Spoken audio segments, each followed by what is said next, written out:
In 2023, more than 300 anime were produced. Studio Mappa alone released Attack on Titan: The Final Part, Hell's Paradise, Vinland Saga Season 2, Campfire Cooking, and Jujutsu Kaisen Season 2, with a total of 5 anime in just 1 year. Not to mention they had just finished Chainsaw Man at the end of 2022. All these anime are being produced despite the anime industry being in decline, and many animators and artists living below the poverty line. Even though companies not involved in anime are swimming in the profits of anime, if this continues, it could lead to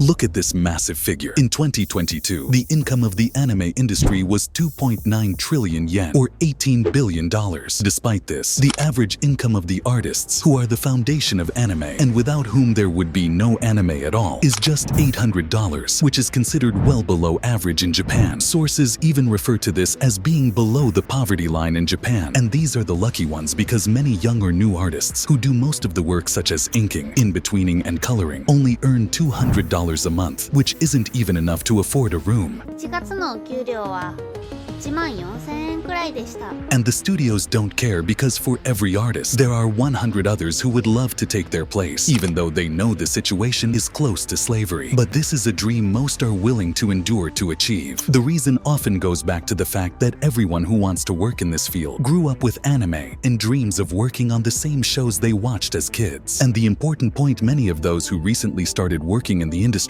lack the necessary skills or experience. The long working hours don't allow them to improve themselves or take sufficient breaks, to the extent that when Jujutsu Kaisen Season 2 was released, many artists took to Twitter to complain about the pressure and how they finished the episode just 1 day before it aired. This could lead to the sudden suspension of anime, forcing them to split seasons into parts similar to Attack on Titan: The Final Season, The Final Part, The Final Part, Part 2. And after more than 60 years since the release of the first anime series, the situation for artists has not improved, and perhaps it has even worsened. The entire issue might stem from one word: karoshi. In 1969, there was a 29-year-old man working for one of the largest newspapers in Japan. He worked in the delivery department, delivering newspapers. Suddenly, he passed away. The cause of death was a heart attack. In the 1980s, a strange phenomenon began to emerge across Japan. Many businessmen started dying for no apparent reason. Suddenly, the number of these deaths reached 10,000 people, and all these deaths were recorded as karoshi. Karoshi means excessive overwork to the point where you continue working regardless of your health condition, to the extent that it can lead to death. The deaths caused by karoshi are always related to the heart attacks or similar issues, or sometimes lead a person to stop living. Karoshi was a source of pride for the Japanese for many years, as they took pride in working themselves to the point of illness or even death. This mentality has carried over into the present day in animation studios. Many artists now complain about the terrible conditions, long working hours, and low salaries, saying it's very common and expected to work until dawn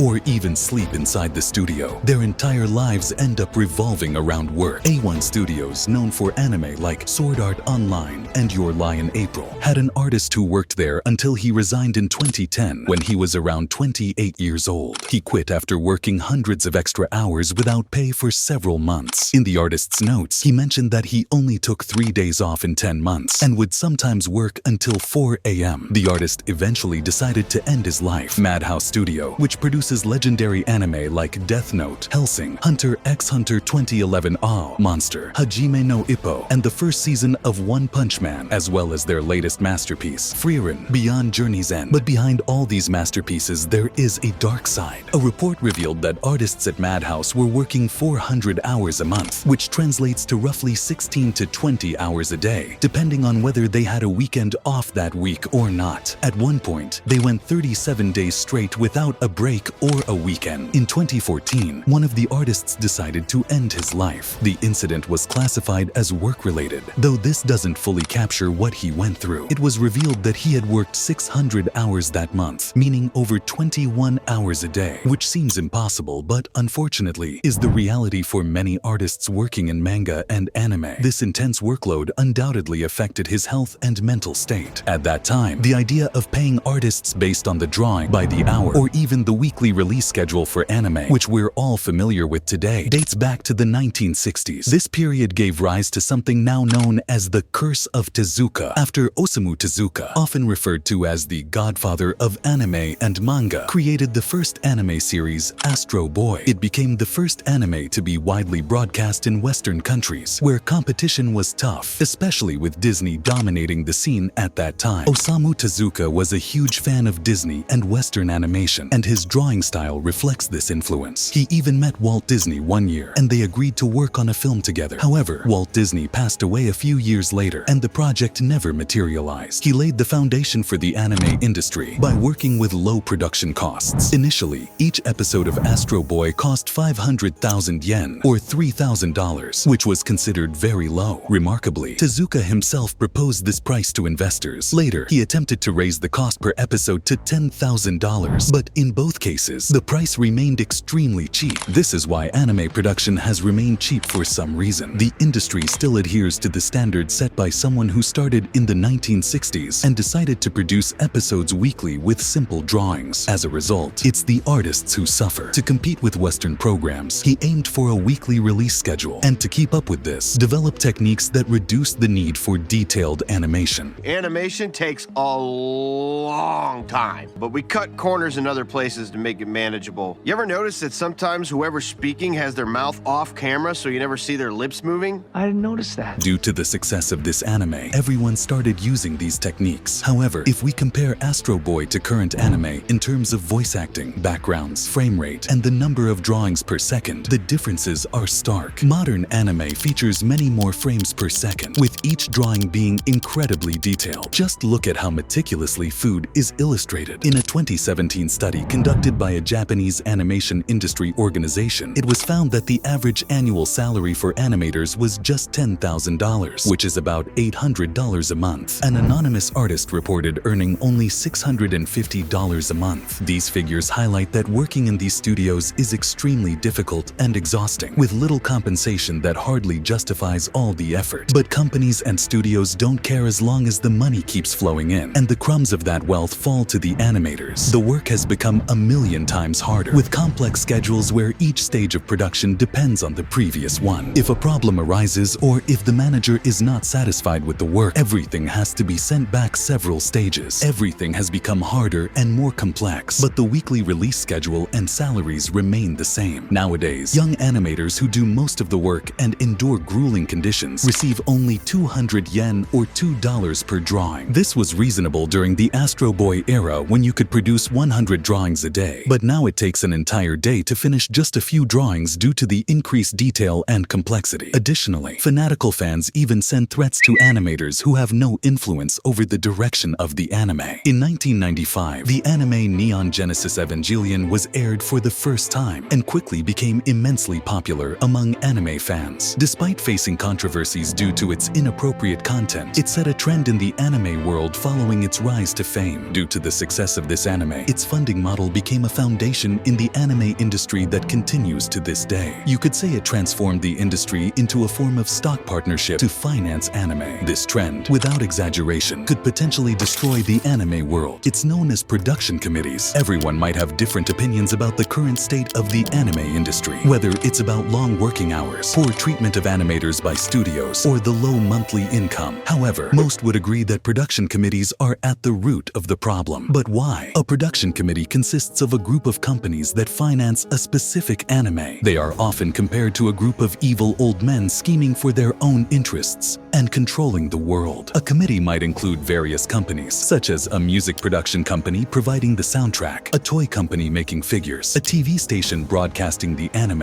a publishing house, and a video game company. The idea behind this is to ensure that revenue doesn't rely solely on the anime itself. If one part of the project succeeds, everyone benefits in the end. The companies participating in a production committee each want to have control over the anime's production. For example, if a company contributes 3% to the budget, it can control 3% of what happens in the anime. This is why no one wants to contribute small amounts. They all try to control a significant portion of the budget to have more influence over the production. Since the production committee operates like shareholders in an anime, some companies might contribute 5%, while others might invest 40% or 50% to control the direction of the anime. This is why certain companies can dominate and ruin some anime, as happened with the second season of The Promised Neverland. The second season was heavily criticized, and its ratings plummeted after the first season was highly regarded and well rated. The problem arises when a large company invests 50% of the budget and tells the other companies to split the rest. By doing this, the big company effectively sets a cap on the anime's budget. Typically, anime budgets range from $2 to $3 million. But even if an anime is guaranteed to be successful, they might limit the budget to something as low as $1 million. The film Tell Me Your Name, which became one of the biggest box office successes, earning around $358 million, had a budget of only $4 million. And I emphasize only because a very small portion of that $4 million went to the animators, who were the ones who literally created this success. If we compare this to Disney, which spent a budget of $150 million on a film like Bolt, the disparity in budgets becomes clear, explaining why Japanese animators live below the poverty line. Japanese companies aren't the only ones investing in anime. Many large companies from all over the world are involved as well. But let's suppose a foreign company invests $10 million in an anime. Japanese companies don't want this to happen because the profits would ultimately go to the foreign company. The production committee might take that $10 million and split it across 20 different anime projects, allocating only $500,000 to each. This strategy limits the foreign company's control to about 30% on each anime, giving Japanese companies the opportunity to take the larger share of control in the anime. This is why the number of anime series has surged dramatically in recent years, not because anime itself is becoming more profitable. In the last few years, revenue from anime outside of Japan has skyrocketed, with nearly half of the income now coming from international markets. This increase is closely tied to platforms like Crunchyroll, Netflix, and even Amazon. In 2020, during the lockdown, anime reached a new audience that hadn't followed it before. Netflix reported that the number of anime viewers on their platform doubled that year to over 100 million. However, the issue with Netflix and other platforms is that they purchase anime rights at low prices. This brings us back to the Tezuka curse and how the anime market still relies on the practices established in the 1960s, over 60 years ago. Studios are also burdened with massive debts. For example, Wit Studio, known for anime like Great Pretender, Spy X Family, the first season of Vinland Saga, and the early seasons of Attack on Titan before MAPPA took over, was reported to be 886 million yen, or about $5.5 million,